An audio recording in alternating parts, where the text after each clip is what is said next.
Hello, everyone, and welcome to the Down Syndrome Center podcast. As always, I am your host, Dr. Kishore Volodi. And as always, too, we like to bring podcasts to you from time to time that have more of a national perspective and perhaps may hit you locally as well, depending on where you are in the country. And today we are really, really excited that we're going to be talking about Biddy and Beau's coffee. And before we get too far into this podcast, I was hoping, Ben, would you be able to introduce a little bit of who you are, what you do, and why how you came about this idea of Biddy and Beau's coffee. Absolutely. I would love to, Dr. Volodi. And first of all, thank you for having me on the podcast. Really impressed by the work that you're doing and appreciate your interest in what we're doing. Thank you. So my wife, Amy, and I have 4 children. Our oldest is a 24-year-old girl. And then we have a 22-year-old girl and an 18-year-old boy and a 13-year-old girl. And what's interesting about that, at least to us, is our youngest 2 were born to us biologically, me and my wife, with Down syndrome, trisomy 21. And that really got our attention. Certainly when Beau was born, that got our attention. But when we had a second child biologically with Down syndrome, that really made us sit up straight. We then found out at age 20, our oldest daughter was diagnosed as being on the autism spectrum. College graduate, political science major, that's not the issue. The issue is, she gets overwhelmed and has anxiety and things of that nature, and executive function is challenging for her. So 3 out of our 4 children have disabilities. And one of the things that we found out is when most of what we saw was when most kids got out of the public school system, it was sort of lights out, right? It was crickets. There really wasn't much for them to do. And while bowling on Wednesday afternoon is fun and Special Olympics events are fantastic, they don't make for much of a life. Mm-hmm. And we selfishly just wanted our kids to have a place that they knew that they could go and work and have a sense of identity and belonging and all these sorts of things. And we just didn't want to be part of the statistic that 80% of people with IDD, don't have jobs in their own communities. So we opened a coffee shop. My wife's idea was I'm taking a shower kind of moment, hit her like a bolt of lightning.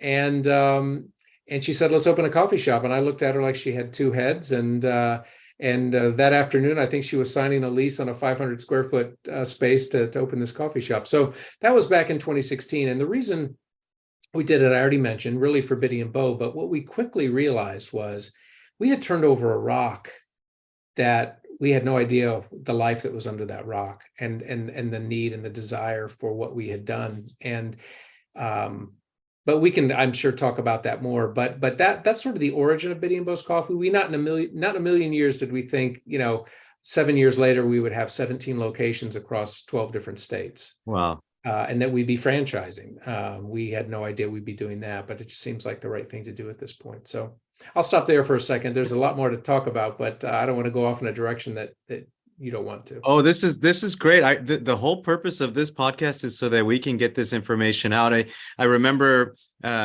meeting the person who's going to be part of the franchise experience here in Pittsburgh once it opens, and just the excitement in the community, the fact that this is Biddy and Beau's is going to be opening up here and locally in Pittsburgh as well sometime this year. I mean, I think it's been that excitement is building within the community. So I wanted to make sure that we were able to highlight this great work that you all are doing. So whatever way this podcast goes is totally fine with me. I guess give me more of an idea as a parent, like what was it that you were seeing as you were hearing from perhaps other folks who had children, now adults with Down syndrome, and now you had Biddy and Beau when they're little and trying to get a sense of what might their future hold? Like, what were you seeing that was such a motivator for that first 500 square foot purchase?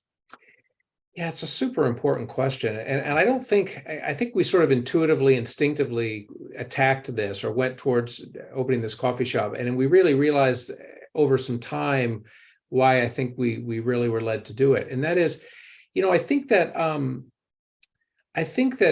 society and culture, if you will, have sort of pigeonholed people with IDD as less than human, less than, broken. I would even go as far as to say worthless, and not deserving in any way, shape, or form of the sort of innovation or creativity that those of us that don't currently have disabilities benefit from. Mhm. And I think that there's a lot of time and energy and money that is spent on the charity side of things for people with IDD, which can do some absolutely wonderful things. There are some beautiful dollars being spent on the charity side. However, I think it's a double-edged sword. I think that when the instinct and the default is to deal with people with IDD only through the lens of charity, then it keeps them viewable only through that lens. And so what we're trying to do is pick up the business toolbox and say, hey, you know what? And we didn't know this when we started. We didn't. This kind of percolated to the top. We realized that the business world is uniquely positioned to bring its ability to innovate, to bring its risk capital to bear on a population of people who it never really occurs to anybody that they could do that. I mean, the artificial intelligence, the technology, just the simple sorts of things that we do. Let me give you an example of something that we do in our shop. You know, when you go to maybe your local coffee shop and they ask you what your name is and you give them your name and they write it on your cup, and when your drink's done, they bark out your name and slam your drink down on the counter and you try to go figure out what it is. Okay, nothing wrong with that. But what we do is we found that some of our employees, you know, maybe don't read as well as they'd like, maybe don't speak as clearly as they'd like, or what have you. So we have a playing card system. So when you place your order and you pay for your order, you are given maybe the King of Hearts, that card.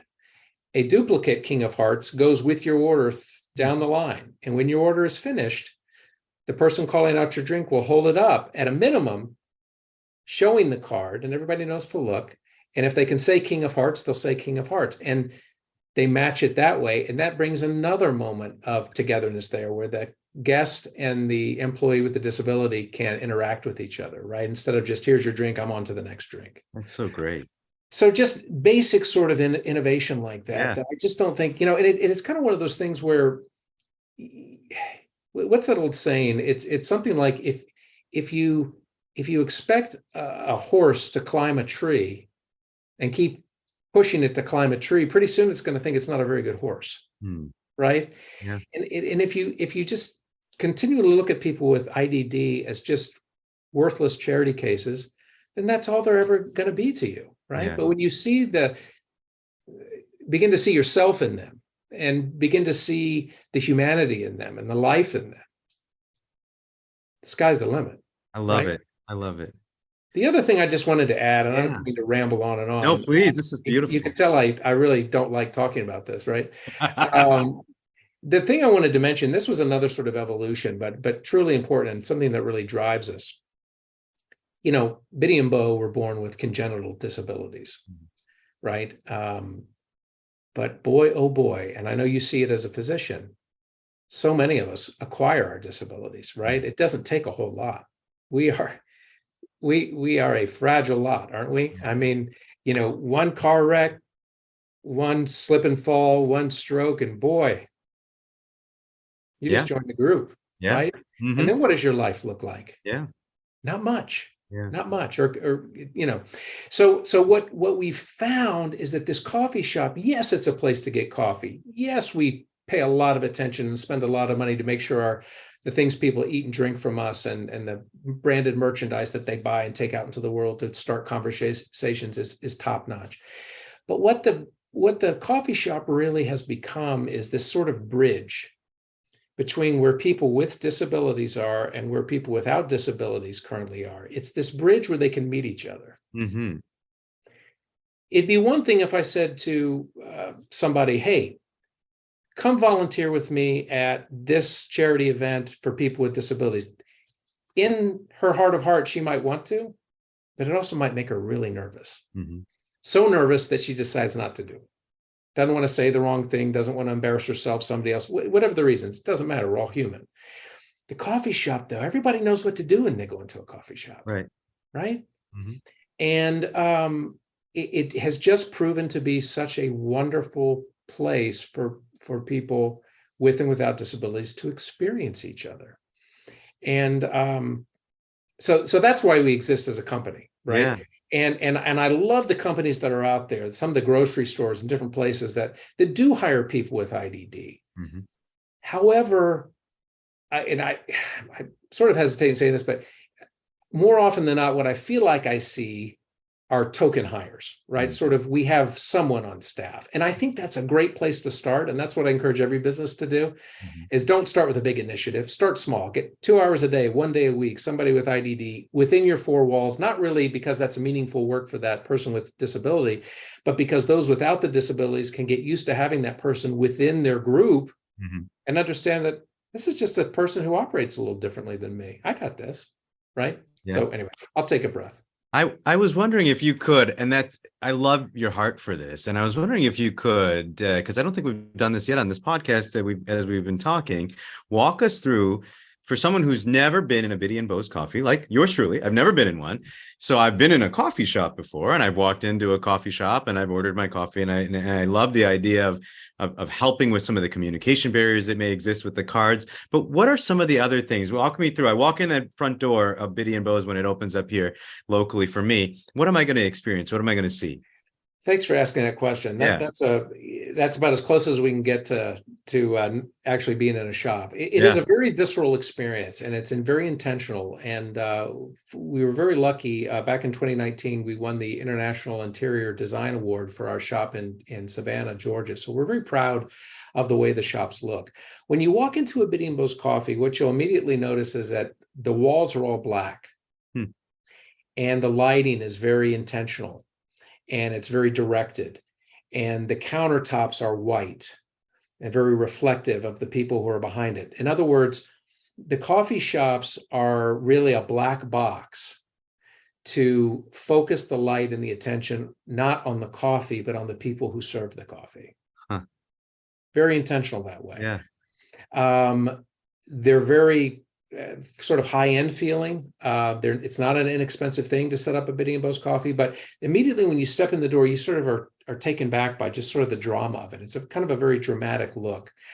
And you have to either walk by or through all of our branded merchandise. And that does a couple of things. One, it gets people interested in that there's something more than food and drink, but it also slows people down a little bit, puts them in context of like, what is all this stuff? Why is this here?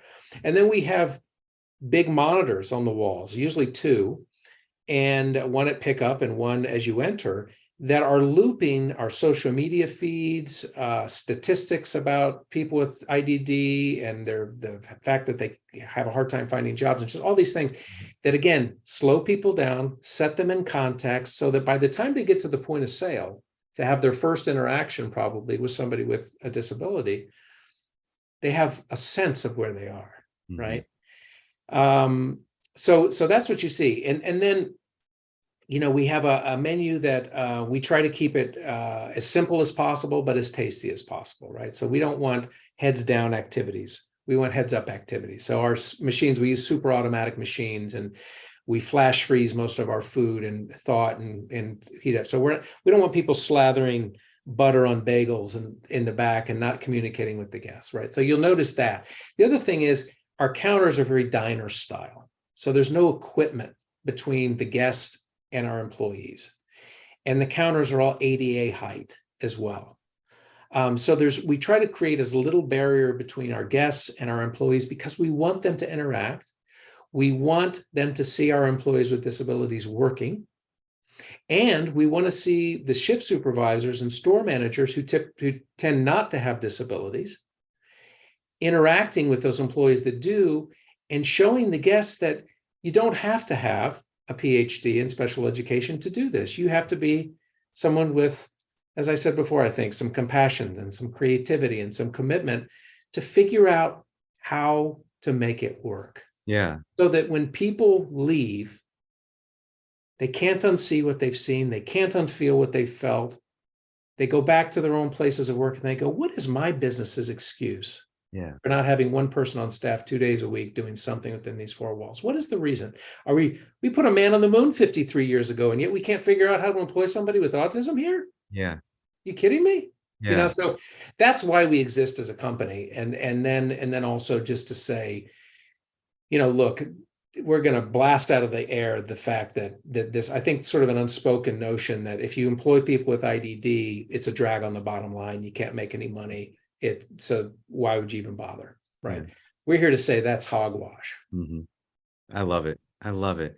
So, and I only know the one location that's going to be coming here to my city, and it's going to be right in the middle of what we call the Strip District, which is a very high activity area of town. So there are going to be lots of people walking in and out, hopefully, of the Biddy and Beau's coffee who are going to have this experience like you're describing for the first time up close with somebody with IDD.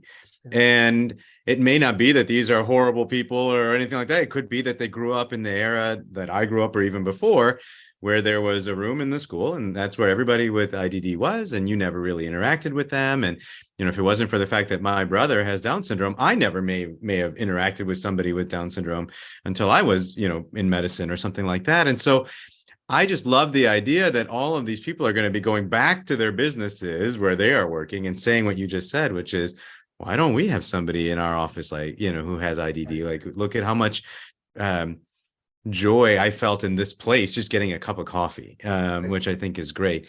Give us an idea also of what's the experience like for an employee at Biddy and Beau's, because I think that my own experience with my brother when he was looking for competitive employment out of school, it was very hard for him to find anywhere. And anywhere that he could find, it was, you're going to be in charge of cleaning the floors and wiping the tables. And he didn't want to do that. And I don't blame him for not wanting to do that day after day. What's it like for somebody at Biddy and Beau's who's working there? It's such an interesting question. Well, first off, our attrition rate is almost a negative number.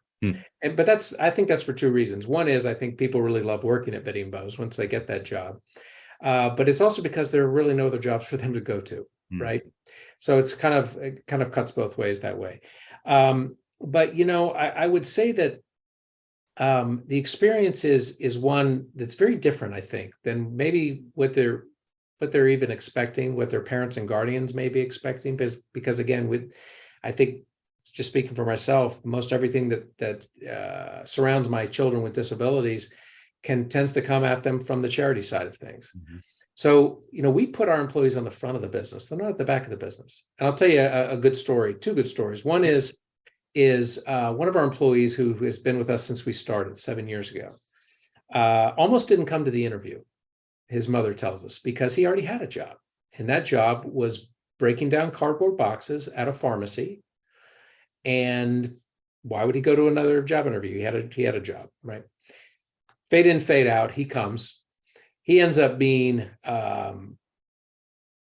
he could sell gravel out of the Marietta, Martin Marietta parking lot to Martin Marietta. I mean, he is an unbelievable salesperson, but he didn't know it. Wow. He didn't know it. He had no idea. So I think the experience for them is an evolving one, because a lot of times they come in and they just have been told or treated their whole lives that they really probably can't do anything. And all of a sudden we put somebody on point of sale and they get really good at that. And then they go, how do you make these drinks? And then they learn how to make drinks. And if they can do those two jobs, they can call out the order and hold the card up. So all of a sudden they can do all the main functions on the back bar. And they had no idea they could do it. No idea. So, it's one of those things where I guess we're kind of a first mover in the space. So we don't really have anybody, we can't seem to find anybody to follow who's doing what we're doing at this scale. And while that's an opportunity, it's also a challenge, So we really just have to stay nimble and kind of really pay attention to the employees and make sure that all the decisions we make are, how does this help our employees with disabilities? Because to go back to what's the experience like when you go into a Biddy and Beau's, most coffee shops focus on the coffee, right? That's what, where it's made and sustainably farmed and fair trade. And these are all wonderful things to focus on, but it's typically about the coffee. We're about the coffee, but we're more about who serves the coffee. We're about the employees. We could be serving Kool-Aid. We could be, we could be serving donuts. We chose a coffee shop and it worked, but we're about who serves the coffee. So anytime we can point that up, anytime, we encourage our people without disabilities who are supervising on the shift. you know, introduce the guests to our employees. I'm not talking about sharing social security numbers. I'm just saying, hey, what's your name? Oh, well, this is John. John, this is so-and-so. And he's making the drinks today. Hey, and you wouldn't believe that the people go, they just like magnets, they come to each other because I think they want to. Yeah. They just don't know how. Yeah. And you were saying, how many locations are there currently? Let's see. There are 17 locations currently. Yeah. 17, and 4 more to open by the end of the year. And then we have a stuffed pipeline. That's so great. And I guess it might be hard to generalize this to every location, but what has been the general feeling within the community once a Biddy and Beau's opens? Is there anything that you have heard from folks in those areas? What have you heard? I tell you, it's such a heartwarming reception that we get from the moment we announce that we're going to open in a town to when it opens, the follow-up after that. It's I would say all but categorically positive. Once in a while you get somebody who just, for whatever reason has something to say, and that's just, how that's life, right?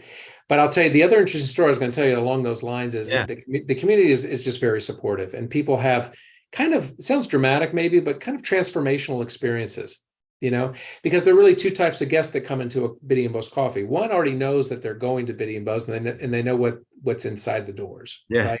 So they're ready, or they think they're ready. And then the other group just sees coffee shop. And they're thirsty, or they're hungry, or they need to use the restroom, and then they come. That's my favorite group. Because if you're sitting in the corner and watching, you can tell by the end of the experience, you can tell which group they came in as. And they go through this transformation, and it's unbelievable. It's unbelievable. But once in a while, you'll get somebody, and of course, you always remember the bad stuff, right? I remember a guy who came in to our Savannah shop, and he had his drink remade 3 times because the temperature wasn't exactly the way he wanted it, right? And the foam wasn't exactly to the height just that kind of nitpicking. Sure. And finally, the shift supervisor had the presence of mind to say, sir, read this card. And we keep these little informational cards, little tiny ones. And he read it. Well, he took it and he left, right? She said he was pacing up and down the sidewalk for no less than 30 minutes. And he came back in, and he apologized to everyone in the shop. Wow. He said, I had no idea what you were doing in here. I'm picky about my coffee. And he said, this is my coffee shop forever. Oh my goodness. Oh, I love that story. Yeah. I mean, that happened like 6 years ago, and it chokes me up every time I think about it or tell it, because it's like, I think most people are good. They just don't know how to approach people with intellectual and developmental disabilities. It scares them, right? No one aspires to be disabled, right? Nobody says, I hope my children are born with a disability, or I hope I get in a car wreck and get it. Nobody aspires to that.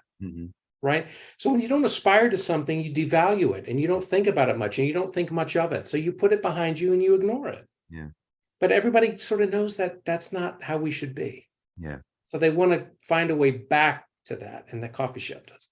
Oh, I love that. It reminds me of I used to be, and I still am, very much involved with the National Down Syndrome Congress. And when I was on the board, we would go out and we would meet with the staff of the convention center, and we would say, hey, listen, it's gonna be big. There's gonna be 3,500, 4,000 people coming through, many of whom will have Down syndrome. This may be for many of you your first experience with someone with IDD, and the staff would be like, oh yeah, we'll be fine. We host conventions all the time.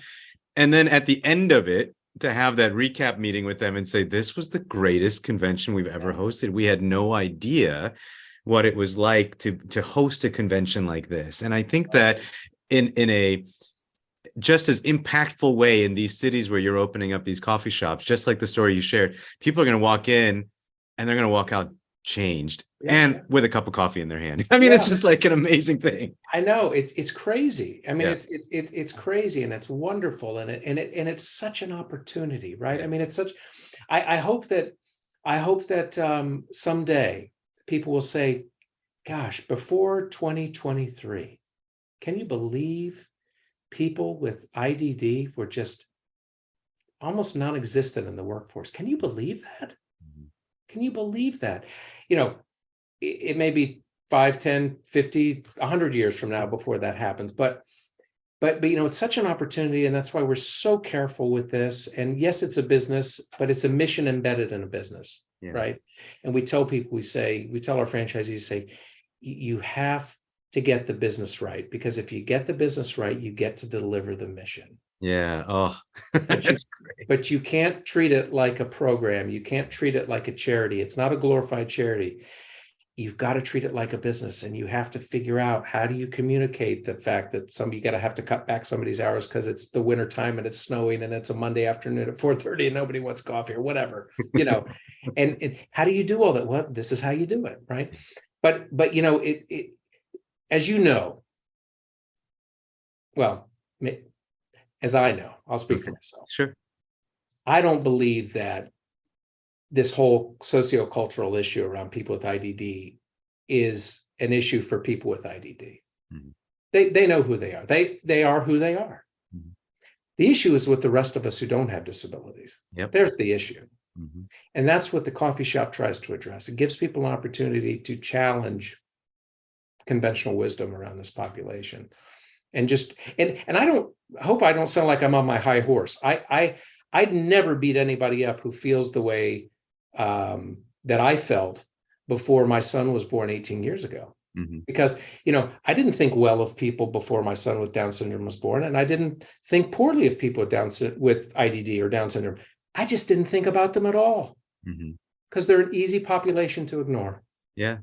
Right? Because a lot of times they don't know that you're ignoring them, or they can't express to you that they know that you're ignoring them. Mm-hmm. So it's very insidious that way. Yeah. And so we're just not having it as a family. And we just said, we're going to do this. And then one thing led to another. And now we feel like, you know, we've got to stay laser focused on this, because it's very easy for people to say, oh, that sounds nice, that must be a charity. No, it's not a charity. It's a business. And we hope that you'll hold us to the same standards that you hold any business. I love it. Now, after someone hears this podcast and they say, wow, I'm really so jazzed, I love their mission and the business, and if they wanted to somehow participate in what you were doing in whatever shape or form, what would that look like? How would somebody find out more about how they might be able to get more engaged with what you're doing? Yeah, thanks for the question. Yeah. You know, our website is kind of our what do they call it? Our one place of truth for everything. Okay. You know, we drive everybody to the website. You can put your inquiries in there and your questions in there, and how do you connect? But the one thing I would say everybody can do, because we do get a lot of people that want to help, you know, volunteer or what have you. If you really want to do that, the best thing you can do is start the buzz, right? Whatever groups you're involved with, whatever organizations, let them know that Biddy and Beau's Coffee is coming to your town and what that means and what that's all about, because there aren't that many of them yet. Mm-hmm. And the towns that are getting them, it's truly unique. Mm-hmm.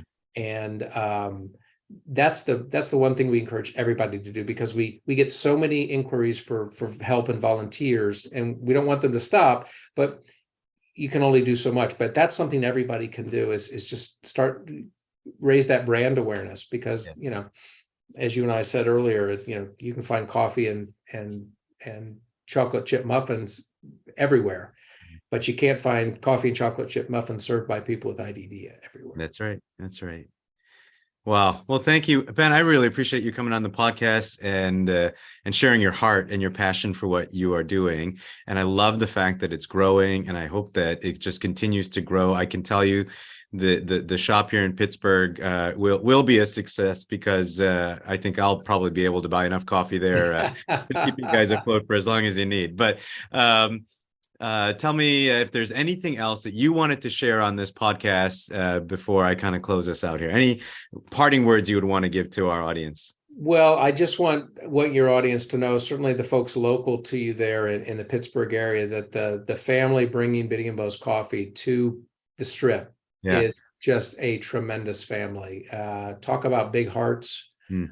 talk about business savvy.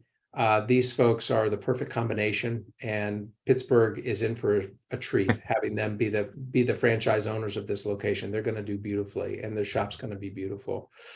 And for the rest of the country, just go to the website, see where the one closest is to you, because you and I, Dr. Velotti, could talk about Biddy and Beau's all day long, but there's nothing like stepping foot inside one. It is a visceral experience that I encourage everyone to try to experience. Awesome. Well, to our listeners, I hope that you found this podcast as inspiring as I did. And I hope that those of you who are business owners of whatever type of business you run, or even you just work in a place and you realize, this is really making me realize we don't have people with IDD working in our place, and it's not right, and we want to change that. That's the hope for this podcast, and really I can tell from Ben's heart as well, that this would not just be a coffee shop phenomenon that is just restricted to Biddy and Beau's, but that everywhere that people work, that we would see people with IDD working in those places, and just so excited to see where this is all going to head. And if you are interested in learning more about Biddy and Beau's, I'm going to put the website in the show notes. As always, if you have a topic that you would like us to cover in this podcast, please do reach out to us at Down Syndrome Center at chp.edu. If you would like to partner in what we do, including this podcast, please go to givetochildrens.org/Down Syndrome Center. But until next time, bye-bye.